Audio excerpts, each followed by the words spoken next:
మానవుడికి ఉన్నటువంటి 8 అంగాలతో నమస్కారం చేయుట అని అర్థం. ఉరసా శిరసా దృష్ట్యా మనసా వచసా తథా పద్భ్యాం కరాభ్యాం కర్ణాభ్యాం ప్రణామోష్టాంగ ఉచ్యతే అన్నారు. అంటే ఏంటి?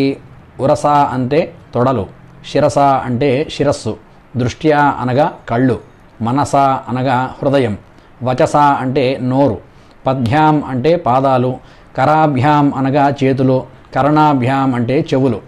ఇలా 8 అంగాలతో కూడిన నమస్కారం చేయాలి. మానవుడు సహజంగా పైన చెప్పబడేటటువంటి 8 అంగాలతోనే తప్పులు చేస్తూ ఉంటాడు. అందుకే దేవాలయాల్లో బోర్లా పడుకొని పై శ్లోకం చదువుకుంటూ దేవీ దేవతలకి నమస్కరించి ఆయా అంగముల నేలకి తగిలిస్తూ నమస్కారం చేస్తూ ఉండాలి. అయితే ఇందులో ఒక విశేషం చెప్పారు. స్త్రీలు సాష్టాంగ నమస్కారం చేయడం వేదం నిషేధింపబడింది, ఆడవాళ్ళు పంచాంగ నమస్కారం మాత్రమే చేయాలి అని చెప్పి వేదాలు చెబుతూ